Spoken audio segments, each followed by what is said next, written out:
बहुत बहुत स्वागत है हमारे YouTube चैनल में आपका। हमारे चैनल को सब्सक्राइब करें, बेल आइकन को क्लिक करें और बेल आइकन को क्लिक करके सबसे पहले वीडियो का नोटिफिकेशन। आज हम बात करेंगे बाबा साहब अम्बेडकर जी के बारे में। तो इनका एक प्रसिद्ध विचार है कि बुद्धि का विकास मानव अस्तित्व का अंतिम लक्ष्य होना चाहिए। मानव को अपना अंतिम लक्ष्य बुद्धि के विकास की ओर रखना चाहिए। शिक्षित बनो, संगठित रहो और संघर्ष करते रहो।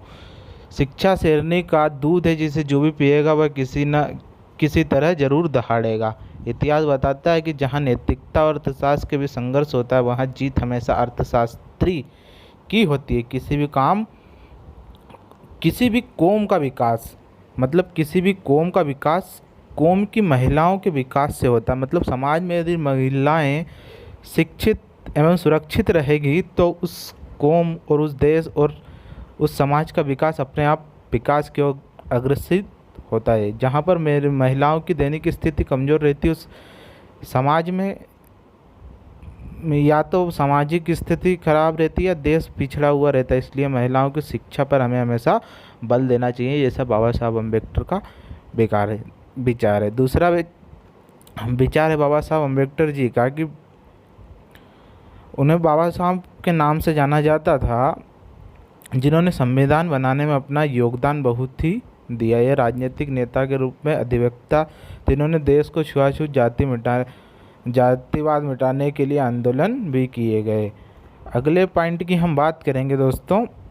उसके बाद अम्बेडकर जी के द्वारा तैयार किए गए संविधान में व्यक्तित्व, नागरिकता, स्वतंत्रता, संवैधानिक गारंटी की सुरक्षा प्रदान की गई, जिसमें धर्म, जाति, आज़ादी, अस्पृश्यता खत्म करना और भेदभाव के सभी रूपों का उल्लंघन करना शामिल था। इसके अलावा उन्होंने महिलाओं के व्यापक आर्थिक, एसटी, एससी और अन्य पिछड़ा वर्ग ओबीसी के सदस्यों के लिए व्यवस्था शुरू करने के लिए असेंबली में समर्थन हासिल किया। समर्थन जीतकर एक सकारात्मक कार्यवाही की। उन्होंने अपने एक लक्ष्य रखा था कि अब जाति व्यवस्था को सुधारने का समय आ गया है, इसलिए उन्होंने असेंबली में सकारात्मक कार्रवाई की गई।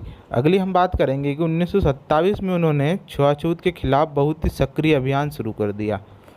जब ये 1927 में अपने अभियान शुरू किया तो पूरा समय इसी लक्ष्य पर देने लगे अपना पूरा समय। उस समय दलितों की विपरीत स्थिति एवं समाज में व्यापक असमानताओं के कारण मन में आक्रोश होते हुए भी हिंसा का मार्ग अपनाने के स्थान पर उन्होंने गांधी जी के मार्ग को अपनाया और त्याग, अभिमान, सत्याग्रह अभियान के तहत छुआछूत के अधिकार, जल स्रोत, पानी से लेकर मंदिर से जुड़ी आज़ादी देने के लिए वकालत की। जो कुछ भी